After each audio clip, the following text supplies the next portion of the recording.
Let's see, 2:30, and today we're talking about the Lord of the Rings, Rings of Power. So this wrapped up. We finally all got to see all the episodes and all that stuff. It was running parallel along with House of Dragons, and I think it was interesting because we were kind of like, all right, let's separate each one of them. So we have a good tight review on Rings of Power and a good tight review on House of Dragon, which will be coming up next. But fellas, what did you guys think of your I would say overall reaction for Rings of Power, just in general? We'll start with you, Josh. In general, it was trash. Now, it was good. I thought so. It was okay.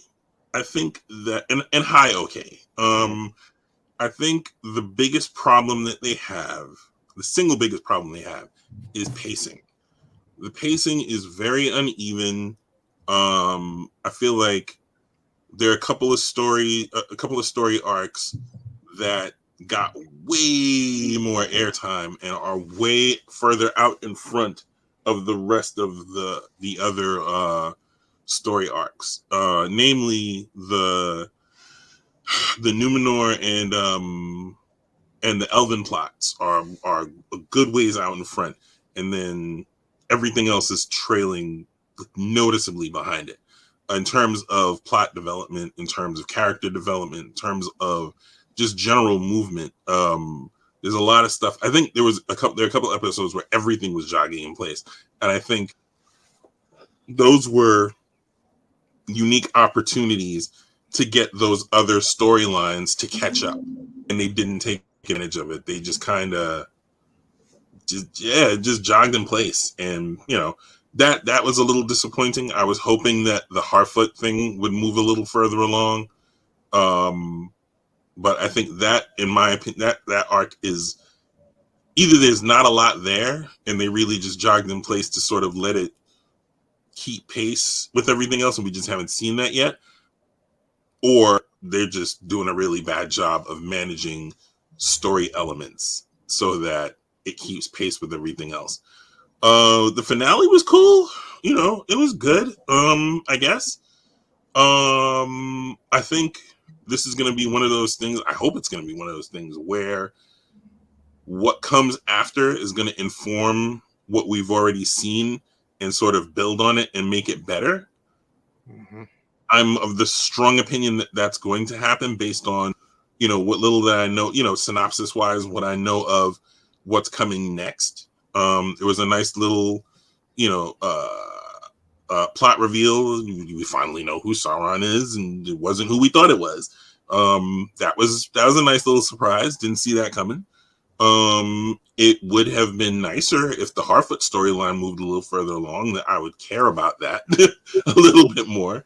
But yeah, overall, it was good.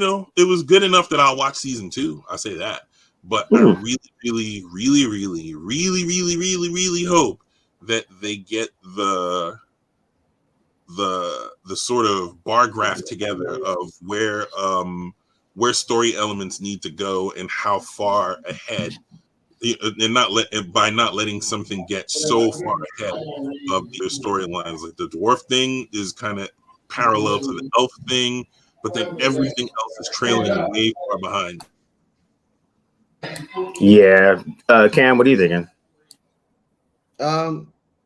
There are things I agree with Josh. The pacing of certain storylines was a little uneven. I don't want to say I wish I cared more for Galadriel's character arc more.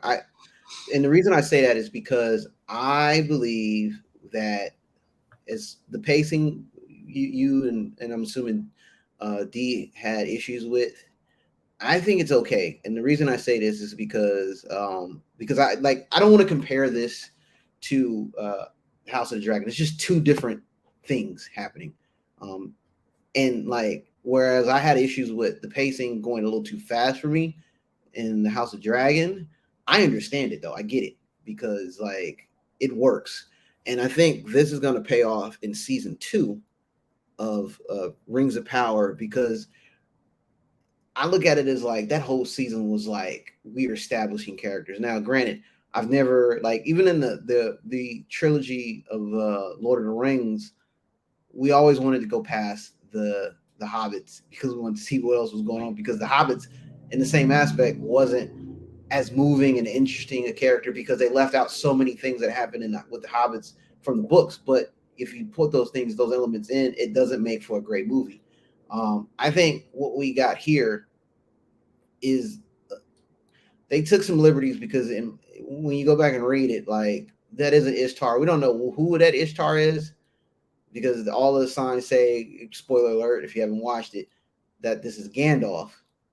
You know, there's things he said that are reminiscent in the movies of trilogy that you're like, oh, this is definitely Gandalf, but he's not supposed to be there. But I'm not gonna like fault them for that. You know, it could be it could be Sauron or Saruman, you know, or one of the Blue Wizards. Who knows? But it does. They've taken some liberties to kind of mess up the timeline a little bit. I'm okay with that.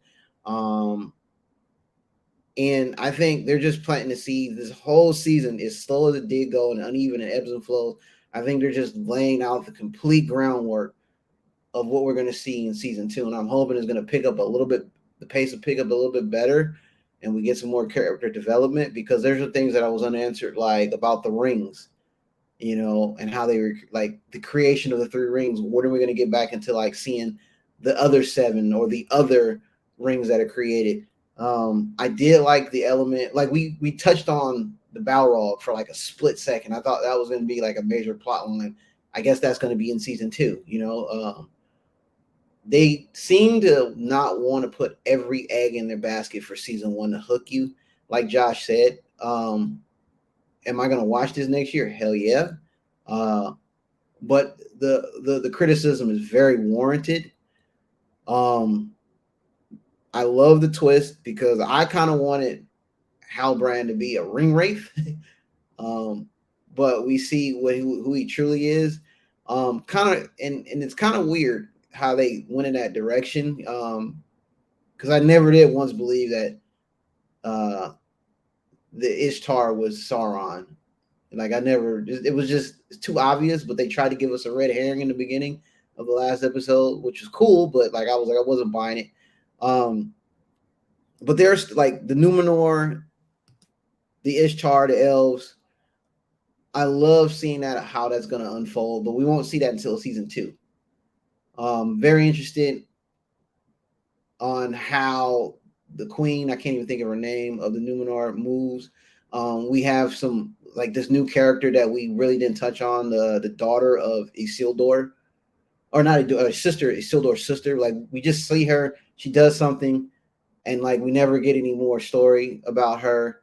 There's just like some incomplete storylines. So I'm gonna give them a pass, because it's not bad. It's just like, it's very annoying to start something and then not finish it. But then like they focus on other elements like the elves, the Numenor, the wizards, and that stuff. But we kind of lackluster on the Harfoots. But we understand, if this is Gandalf, it does explain why Gandalf has an affinity towards them in the later movies. So we're establishing that connection, especially with Nori, and what happens with her and whoever this person, the stranger, really is, as far as the wizards is concerned. Criticisms, it's very warranted. Like I said, the only reason that I'm sticking to it, because it hasn't fully lost me. I love the world building digitally, like eye opening. It's eye candy. I like the potential of some of the characters and where they could go to. But it's very concerning to see that they drop a character in place and don't really expand in that, and don't give a fleshed out version of how this character can be developed. So like, I agree with the criticism, but overall, like, I'm gonna look at it and be like, yo, I'm gonna still watch this, because it hasn't turned me off. I'm very interested in it. I said something offline about like, I was more willing to sacrifice my sleep to watch Rings of Power to see where it goes, because right when it captured me, I was like, oh, okay, we got something. And then it kind of go back down. And I didn't do that for House of Dragon, but I think that's due to because I'm just tired, not because I didn't want to. It was more because I didn't have the capacity to like really stay up. I literally binged the House of the Dragon like 5 episodes, because I was stuck on episode 5 where they finally grew up and became adults, and I watched that whole thing, and I was able to do it. I was like, oh, okay, now I see why this is captivating, why this is cool. But as far as Rings of Power, it's just like I was like, okay, I gotta give it like every 3 episodes, it'll bring me back in. I'm like, all right, now this is getting somewhere. And I hope season 2 can lay a better foundation and get these character arcs going where every episode, I don't want to say not every episode, but most of the episodes would be like, all right, cool. I'm looking forward to what's next. Now I'm just waiting because I got to give them a mulligan because I'm like, season 2's got to do a better job of the pacing and make me care about Galadriel. Whose story is it really? Who are we really following? So those are one of those things that kind of irked me, but not enough where I'm be like, this show is trash. Because like I said, visually it's awesome. It's giving me what I asked for. Like, hey, I wonder what happened on that battle when they fought Sauron. How did that come about? Now we get to hopefully season 2 gets to unfold, and I like to know what happens. That what's his name, Aldor, the other guy that was trying to kill Sauron, and Sauron has a beef with him. I don't know why they never went into it. So hopefully season 2 kind of goes into that and gives us some explanation about that. But overall, it's cool. Yeah, I would say. Oh, go ahead, One more Josh. thing. Sorry, one more thing. And it's a credit to the show that it has these flaws, and you still want to watch season 2 because usually something that has pacing issues to this degree, if not me, Cam would definitely be out. Be like, yo, they don't know what they're doing. I gotta go. This is the stuff I gotta watch. Yeah, I give it a C, like a C plus. Yeah, I would say for myself. Yeah, I would say for myself, like I enjoyed it. I watched it, so I think I was up to like episode 4, and then I was hanging out with my mom. She hadn't watched any of it, so I rewatched the first 4 episodes with her, and we just kind of chilled and stuff. And she was like, all into it. And I agree. I think that like to D'Angelo's credit, like he was saying, when you have too many characters, you can't tell who is the main protagonist and who's actually pushing the story along. And I think that they probably could have X'd out the Harfoots and the fake Gandalf or the real Gandalf, and that would have actually made the story overall tighter. And if they dropped that story, maybe they put it in season 2, that might even would have helped it in different aspects of it. So it's almost like they had too many characters like rolling around, and they didn't know who they wanted to give the most star time to. Because some of the people I think each storyline had some pieces that were interesting, but it wasn't enough as a whole to kind of keep that together. And I think like I actually was interested in Galadriel's kind of journey, and I did like the red. I like the reveal with Halbrand because I didn't see it coming, and when I saw it, it started to come together when him and Celeborn were like working on the rings together. Because I was like, wait, didn't Sauron work with Celeborn to make the Yeah, when the moment he says consider it a gift, it's a dead giveaway. Yeah. That's when I was like, wait a minute. You know it's him. Also, I mean, if you go back, and you look back at it, he was like, sorry to cut you off. Apologies. He was a smith, and I knew the history of him having many forms and tricking. And once he started working with Celebrimbor, the game also clicked in because if you played the game, you know the backstory of how that came about. And I'm like, all right, this is starting to make too much sense. But again, my personal bias, I wanted him to be a ring wraith. But then when she ousted him, there's no king of the Southlands. I was like, oh, okay, it's super obvious at this point who he really is. You know what I'm saying? So, yeah, I thought that was cool. And then I mean, budget wise, visual wise, freaking bananas. Like it's not even that's just top notch type stuff. And from a concept artist fight, like they just had so much fun like developing the world visually. So that part was the good part. But I think Josh is right on the jogging in place part where they did a lot of just kind of like hanging out, just chilling, just hanging. Like, all right, that's cool, man. But we got places to go. You don't got that many episodes, son. But I did like was I thought casting wise everything was awesome. I think that was really fun. I love the dwarves. The dwarves were so awesome. Like it was really fun for them to flesh that world out. It was great to see all of that. So because we hear about it, we've read about it, so it was good to see visually how that all fleshed out. And I think not comparing, like one of the things I was making sure I did the same thing was not compare it to House of Dragons, because this is a lot more like positive, classic, good versus evil. There's generally good people trying to do the right thing, where House of Dragons more of a everyone's shitty, just depends on who's less shitty. And so, but I enjoyed watching it, and I think I am sticking in for a season 2. But I think they got a lot of work to do in the writers' room to fix up some things, because I mean they'll get that second season just because they already committed to the dollars, but if they really want people to come along for the ride, outside of just the hardcore people, they're gonna have a tough hill to climb. D, what you thinking? Well, no. Oh boy. No. I'm not Should I pause for popcorn? No. I'm not gonna re-adjudicate. Sounded ominous, bro. Well, look, I won't retread on all the things that you guys have said, because I happen to agree with mostly all of it. I think if this show, frankly speaking, if this narrative wasn't Tolkien and wasn't Lord of the Rings and all the pomp and circumstances that come with that, I don't think it would have worked. I think it would have been considered worse than what it was. But that's just from a writing perspective, because I think, as you guys all pointed out, there's a lot of things, and just pointing to the 8th episode, the finale itself,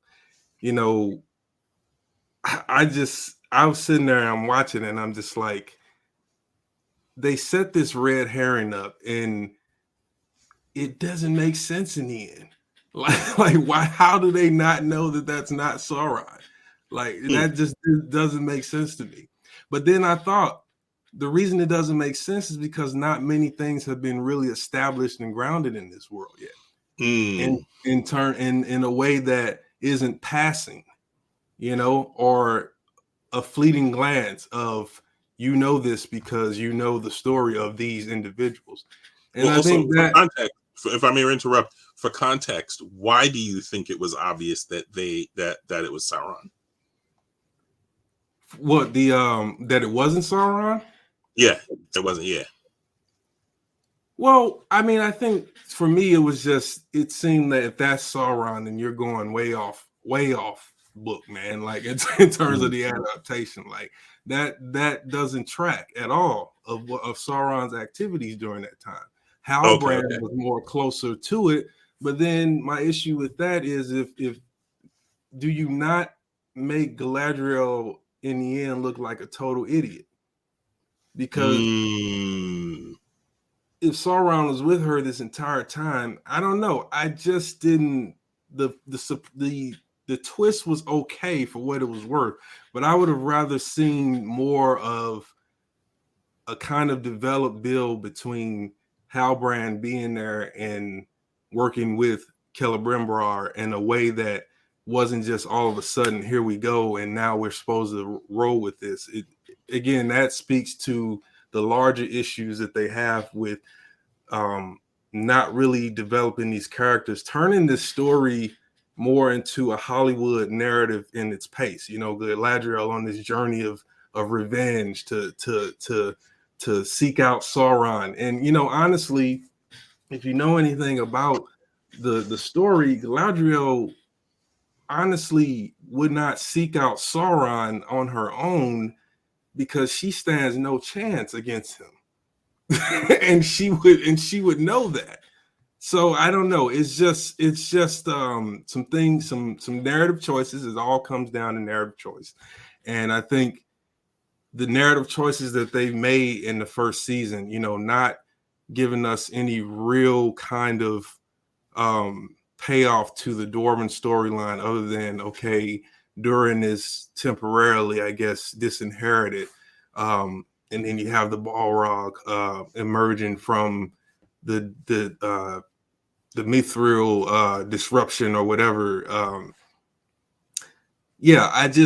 I'm not out of it either. I want to see a season 2, but for now, I don't think they've, as a story being told, they've done enough to make me really care about this and invest in it. Honestly, each episode was kind of like, oh, it's on, so I'm going to watch it. But it became laborious. I agree with you, Cam. There was times where it was like, okay, boom, you got me, but then it just goes down from there, and you don't feel that building to anything other than, okay, we're waiting to see who Sauron is, and we're waiting to find out who this tall guy that's following the Harfoots around. And honestly, at this point, I'm 100% convinced it's Gandalf.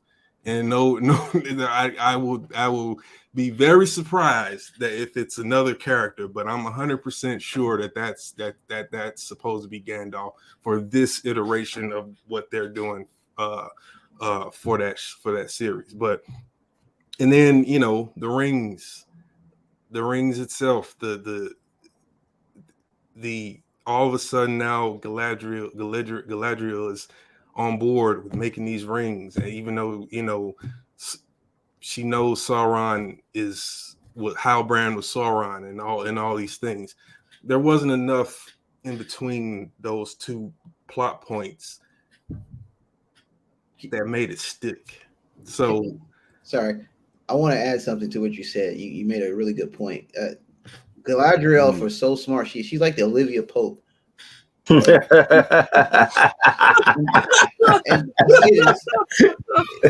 that's insulting and accurate at the same time. Yeah, no, because in Scandal, Olivia Pope was badass until she found her Achilles heel, which is the white president, and she would do the most asinine things for a Saxon. So whereas Galadriel is smart and cunning, and on top of it, couldn't see the obvious in front of her. It didn't make no sense. And for a show to be called Rings of Power, we didn't get rings until the last episode. Into the last few moments of the episode. Yeah, the last few moments. And that really bothered me in a way, because I thought to myself, okay, instead of this cockamamie, let's trick the audience with these gimmick twists, we could have had Halbrand in the Elven, had a reason earlier for him to be next to Celebrimbor or something like that, in which we see him doing these manipulative things. Maybe it's subtle, because I don't even think that twist needed to be who is Sauron as much as what the fuck is Sauron doing and how is he manipulating them into creating these rings. I would have much rather have found out in episode 3 who Sauron was and where he was, if I could see what he's doing and how it's disrupting the peace that was achieved post Morgoth, or thought to be achieved. I didn't care much about the Arven, whatever the elf guy, the black elf name is. I didn't, like that storyline, other than the orcs and the creation of Mordor, and again, you guys talked about it.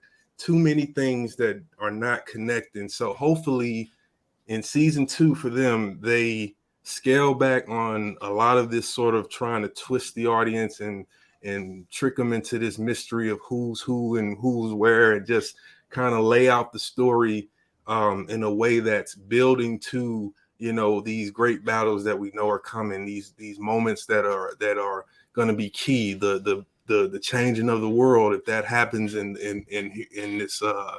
this adaptation, which seemingly it is going to happen. So there's a lot of stuff to cover, because Tolkien's world is extremely detailed and rich in that way. So if I'm a person that's not familiar with Tolkien and I tried this out, I would be confused by that 8th episode, because again, there's not a lot of things that they're hooking into and developing. We had 4 or 5 episodes where the stranger pops off with his magic and scares Nori, and then that's it. And then we go on to the next episode where something similar happens, and that's it. So they gotta pick it up, figure it out. But I will watch a season 2, because I am a Tolkien fan, and I do think, like the balance, it is good to see a world of magic and hope and that sort of version of high fantasy. As I always say, Tolkien is the original. So I understand why some of the people in the Tolkien world get so razzled when they see this. Yeah. Not from a oh, you cast a black elf. No, not from that perspective, but because Tolkien had a very idiosyncratic way of telling stories. And if you're gonna adapt his work, you have to kind of pull from that, and you have to. It needs. That's why Peter Jackson's films are so well. The the Lord of the Rings trilogy are so great because it captures the essence of what Tolkien's world is and what his myths are. Yeah. Yeah. Right. Real quick, I want There's to one jump thing in that with one bugged me last though. point. Sorry. Say again? There was one thing that bugged me. I also wanted to relate that Sauron's character reminded me of Cassian Andor in Rogue One. I couldn't tell if he was good or bad because, like, what was the it sounded like he actually wanted to do good. Maybe I need to read into the lore of this down period for Sauron because he was like, I told you I didn't want to do this. I told you I was a smith. I told you I got this. So he was telling the truth the whole time. And it kind of comes off as like, was he really trying to do good and heal the world? Because that's what Aldar was telling him. He was like, he was trying to heal the world before he turned bad or something. So I'm a little confused on how they were trying to portray Sauron just roaming the world, trying to get to Numenor and just get there, or was it he was really that cunning to play like possum, and this was his Kaiser Soze role until he got to where he needed to be, and then the big reveal is like, I'm Sauron, and I've been doing this whole thing. So I was a little confused by that. Yeah. How they were pushing that narrative because it made it looked like Galadriel, the fool, when he was like, look, I told you I didn't want to do this, but now you brought me here. Now I'm going to be the badass. Well, that's my point, because again, we know that he could not have thought he could craft the rings in Numenor because he needed elven magic, right, and smith to do it. So the idea that he wasn't trying this whole time, he wasn't trying to manipulate his way to what's the Celebrimbor's Lindor? No, Linden is Gilgalad.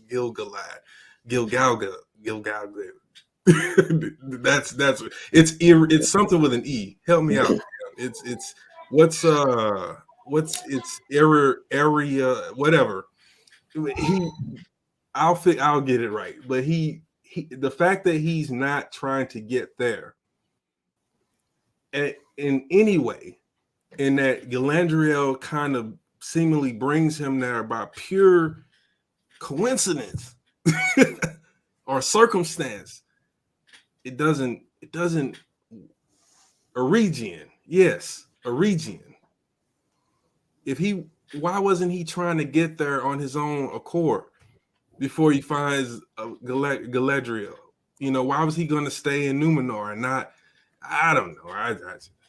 But again, I mean, one of the things that jumped out at me was just how quickly they came up with a solve for what Sauron was trying to put into play. It was like, well, he wants 3 rings. We should give him 4. We should make 4. Okay. Wait, what do you mean by that? Sorry. What do you mean by that? So it was just really fast and really like it didn't feel it. I don't know. It just, to me, it just felt underbaked. Like, here's this conundrum. Sauron has now forced us to make 3 rings.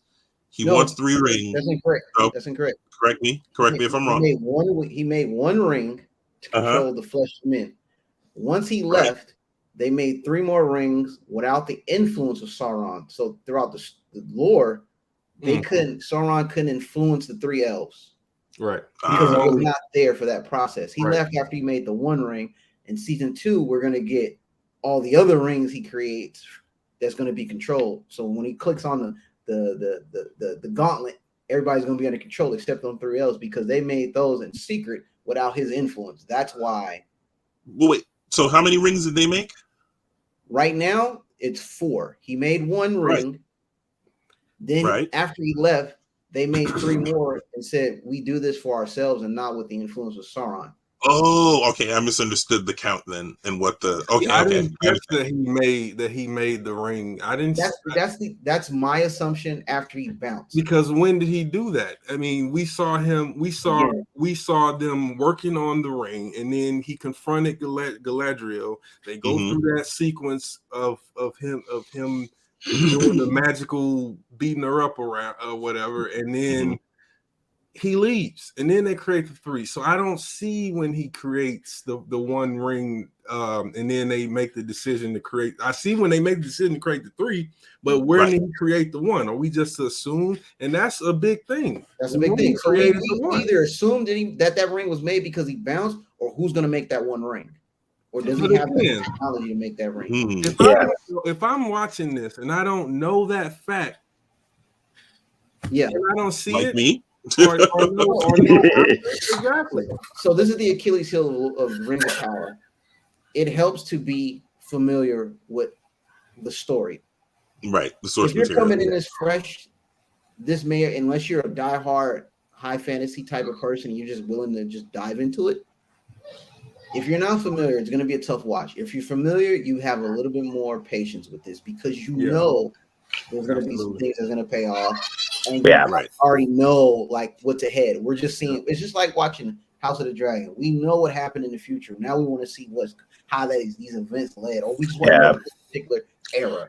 And I think that's it. I agree with you. That's the Achilles heel of the whole overall show. Like they assume a lot, and so if you were coming into this cold, like if I'm 13, 14, I've never seen any. I've watched the movies, maybe, but maybe not like all of them, or maybe I only watched the prequels, like the Hobbit 4 movies or whatever.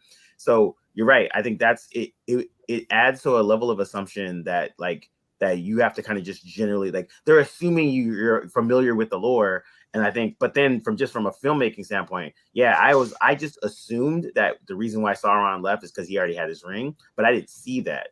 And so in my mind, I was then when they actually started to make the 3, I was like, oh wait, they didn't make the other ones? I thought they were I literally thought as Rings of Power that the final scene was going to be making all the rings for everybody. Right. Then they play the song is what goes over the credit sequence, the whole song, 3 for the L or however it goes. I'm not going to sing it.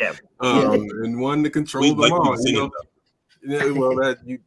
We all like things, and I'm not a witchcraft, so I'm not. But what I think is going to happen, what happened with Rings of Power, or excuse me, Lord of the Rings. I came in at not knowing what the hell that was. I never heard of Lord of the Rings. The movies were done in a way which forced me to read the books, which got me into the movies. After the first one, I read all 3 books before the second one came out, and I was hooked. I was like, because I never heard of this, never grew up reading Tolkien, nothing. Lord of the Rings was my entry point to this whole Tolkien world, and then I went back and did the whole world. No Hobbit animated movie? No. Never. Lord of the Rings was extremely well done. I can't stress that enough. Not even just from an adaptation, but from a cinematic perspective. I think you're right. I think you do, in order to go along with this series, need to bring in some prior knowledge. Now, having said that, that presents a problem for Amazon long term because they invested we don't need to rehash that. It's the most expensive TV series in history. So if you cannot grow your audience beyond the Tolkien fan base and the people who just like general fantasy, and over time and hook them in a way that, okay, I may not know everything, but I can go along with some things in order to keep me interested for what's coming next, then that's going to be long-term problems for their sort of overall plan, I think, for Amazon. For the series, it'll be fine because I think, it'll rate well, but,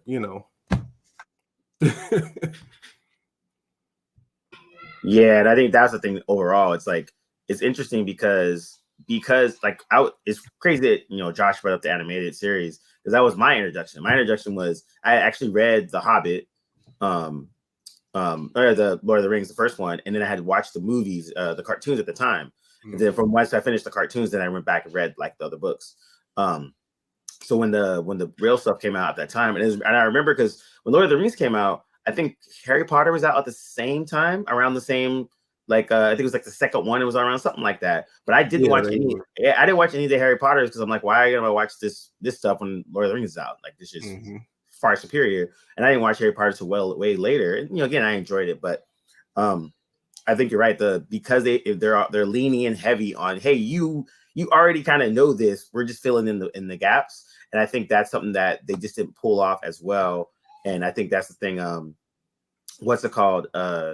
Like in contrast, like we'll talk about House of Dragons later, but I think that's something that they pull off a little bit better about filling in some of those gaps. And I think for Rings of Power, for the parts that we really enjoyed, we're more just like, I wish you guys would have done this better.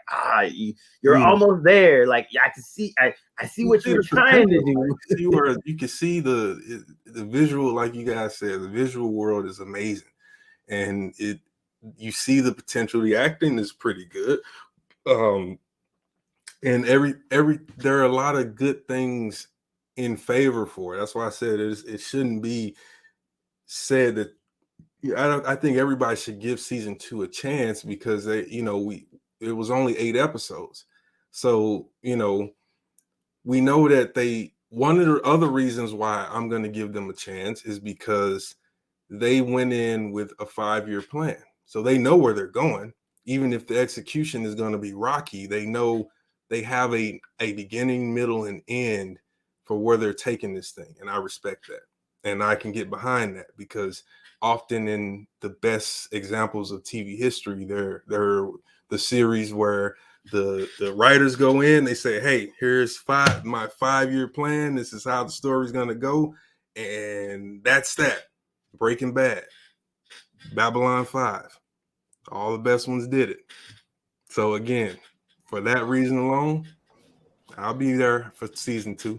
And I will say this to end it, like for The Expanse, there was no way in hell I was watching that after I seen the guy that played Punisher, and I was like, hell no. Josh had to convince me to stick with it because I was highly skeptical, and it paid off. Like I didn't want nothing to do with that dude. I was like, I don't never want to watch anything this guy's had anything associated with, and I am glad I stuck with it. So hopefully we can get that same type of magic going forward. We can all look back and say season 1 was meh, but it picked up. And or we say season 1, these things, all of this good stuff makes season 1 look better in the rewatch because inevitably we'll rewatch it, and maybe that's the thing. Maybe you need to watch it in a binge situation where you go 1, 2, 3, you just watch it. Wire season 2. A lot of people hated Wire season 2, and then when you watch the whole season, you go back, you like the season 2 was important. It was great. I love it. It was great when I first saw it, but a lot of people didn't see the vision because they wanted because it was so different from the first season. And I think also too, if they would have not called it season 1 and they called it part 1, I think we'd have a different understanding of it as well. So I was thinking about this. I was thinking about that as well. If they were like, hey, part 1's 8 episodes, part 2's 8 episodes, then we'd be a little bit less forgiving. Where we're like, oh, this is a full season. Now we're expecting a certain level of narrative. For me, anyways. Yeah, I mean, it's weird to have a season of 8 episodes, though, Cam. Like, no, it's true. Some do it better than others, but Tolkien, and it's a lot, man. Well, I think stripping all those things away, if you got the 8 episodes, then you have to deliver on that beginning, middle, and end of that arc of the serial drama. And so, again, I hope for them in the next round that they understand that now, and even with the plan that they got going forward, they can wrap it back around and kind of make sense of some of the stuff that we saw in season 1 or not, and just move forward and fix the issues that they had in their freshman season. I think these are 2 guys that are the showrunners, have never done a series before. Go figure. Nice being, it's good to be in a certain position sometimes, huh? Hey, fellas. But I mean, No, I was muted. I was like, yeah. No, you're right though. I think that's it. I think overall, it's one of those things where we're glad we watched it. We're gonna watch season 2, but we're just kind of like in that teetering. Like, I would, you know what? Let's do this. We'll go around to finish it up. you know, would you recommend it right now for someone to watch the full 8 episodes? Josh? Would I recommend someone watch Rings of Power? Yep. Not everyone, no. I think it's a certain type of person, a certain type of attention span, a certain attention to narrative that you gotta have at least a fleeting familiarity with Lord of the Rings lore. I think there's some requisites that have to come with that recommendation. I don't think it's for everyone. Cam? I don't think anybody that's unfamiliar with Rings of Power would not watch it. Like, if you, in some capacity, if you watch Lord of the Rings, you're into it, you're gonna watch Rings of Power. Someone who has not ever watched anything of this whole story, what I recommended, if they said, "Hey, you got any new shows?" I'm like, "Hey, if you like high fantasy, check this out. You may or may not like it. It's not that bad, man. I watched Merlin. That was bad." And I watched sci-fi show. That's a flip of the coin. But this is the point I'm trying to make. I like that type of stuff. Wizards, dragons, King Arthur. So I'm gonna tune in. Yeah. So if you're into that type of stuff, you're gonna watch. Just give it a season. You know, if you're a savvy, you know, TV person, like, you know, some of us here, or you've been in the industry and you know good writing, you may turn off like episode 3. It may not be your cup of tea, even though you may like that genre. It depends on the person. Is this worth watching? Yes, in certain aspects. 90% of the time, you're gonna watch this stuff, especially if you're into it. You don't have to be a Tolkien fan. You're gonna give it a shot and be like, "Hey, I'm gonna check it out." And then maybe 2 episodes, 3 episodes in, you'd be like, "This ain't my cup of tea." You move on.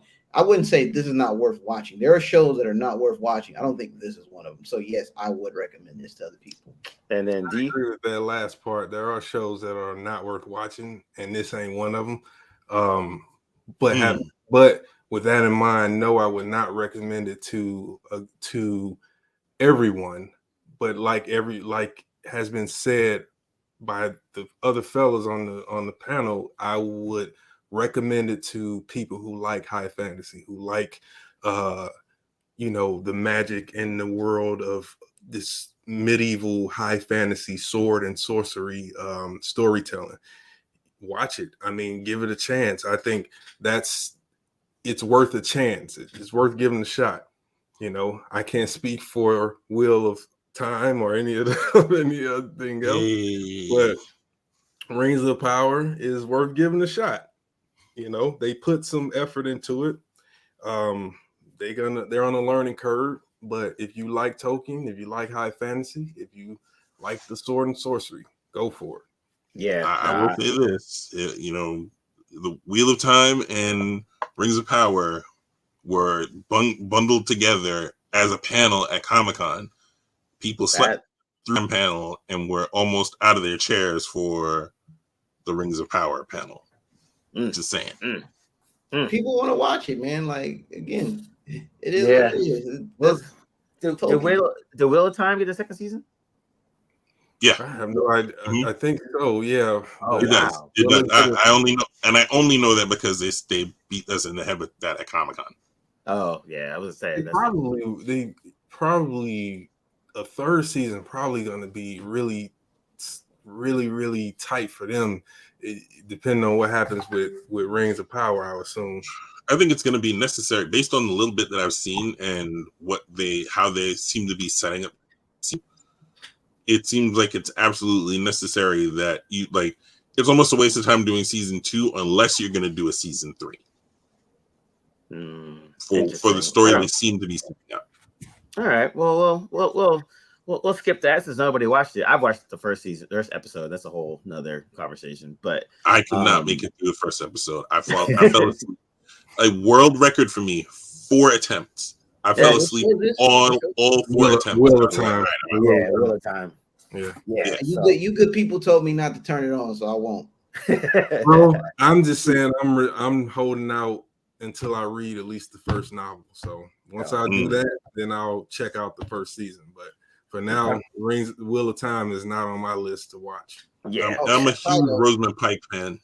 but Side note, I can't do I it. am too, but I got my principles. is House of the Dragon out? Finance? Yes, Again? yeah. Finale? Yeah, it dropped today. All right, I'm gonna watch it right after this. All right. Yeah. All right. So you know what? With that, we'll sign off, and everybody out there, check out Rings of Power. It's something that was super interesting. If you're listening to this, you probably already did check it out. So this is the table. This is the table of truth. This is Blerdlines, and we are out. Laters. I know that's Gandalf, man. Yeah. The stuff he's saying, the fact, and Brandy isn't Eleanor Brandyfoot ancestor to Bilbo and Frodo. Yes. Yeah, There's no way she's not. I don't even know that for a fact, and I know there's no way she's not. But the Harfoots are a distant cousin of the Hobbits. Right, but I think Eleanor Brandyfoot is specifically because I remember reading because I read The Hobbit recently. I remember Gandalf mentioning her to Bilbo and the fact that he went on an adventure with her, and he was using her as an example as a way to kind of push Bilbo into taking the unexpected journey. So that's how I remember her when I was like Eleanor Brandyfoot. Where do I know that name? That's why I know that's Gandalf. Well, that's a deep cut because I can just go by when he said follow your nose.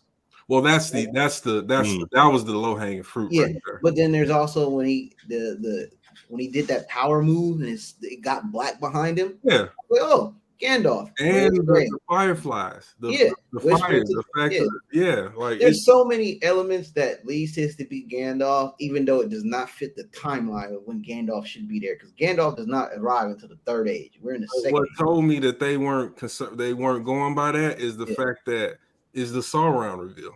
It's fine. Yeah. It's not a big deal. Again, look, once they got rid of Tom Bombadil, I was like, hey, it's a free for all. You do whatever you want to do. You know what I'm saying? Because in my opinion, Tom Bombadil is a major character, but you can't translate that well without having that's a whole different ball game. You can't do that in a movie because that's a whole different character. For someone to be not influenced by the ring, why? You need to know his story. You can't do that with that, and it's just not going to move the movie. And it's Tom Bombadil in and of itself is just one of the biggest mysteries of Tolkien's universe. Even the book doesn't really explain who he is. They just say Tom Bombadil is Tom Bombadil. Yeah, like it's again, like I said, there's a lot of stuff a lot of academia written on that figure, and like I said, the most prevailing theory is that that's one of those devices where the author writes himself into the story. Yeah. It's Jack Kirby from Marvel. Yeah, like writers have done that a lot in literature, and I think Tolkien probably did that with Tom Bombadil, which is why that character is so cagey, but also very, in a way, godlike in what he says about himself, and in his knowledge of everything. Yeah, I agree. Yeah. He's either that or he's Iluvatar in come to the world and wear the cloth of man. Yeah. Yeah, no, that makes sense. But so, you go argue Iluvatar is Tolkien too. So. Like I said, season 2 will, I don't want to say make or break, but it'll just be like, all right, because in my opinion, like when the writers put this story in, like they said we're gonna okay you 5. There's a plan, so you want to hope that this pays off. They'll be like, okay, we understand season 1 is gonna be like this. Yep. Wait till season 2. Wait till season 3. And I was gonna actually say I was gonna almost explain it similar to like The Expanse, where when people try to watch that first 4 or 5 episodes, and it's kind of slogs along because it is quiet and it's like it takes a little bit to get through, but then the payoff is so good. And I was like, in my head, I'm like, this is kind of feeling that same way. So it could be, and look at what they're doing, because I think that's the thing about the later seasons of The Expanse. Then they amplify what was going on in the first season in those episodes. So if that happens, and again they double time win, because you get the rare honor of saying that this guy was wrong about you, and then you also get the pleasure of having people be like, oh, I'm gonna go back and rewatch it in many times. Yeah. Again, the beginning becomes inconsequential if the journey and the destination is boom. Yeah, 100%. That's the big reason why Game of Thrones is looked up on with ill will now, because the journey was so great, and then the destination was a fucking popcorn fart, you know. So now people resent going back on the journey. So yeah, because they know where it ends up. Yeah. All right, fellas. I'm getting kicked out by my landlord, aka my 9-year-old nephew. He's like, can I get my room back? I'm like, you know what? I thank you for allowing me to use it.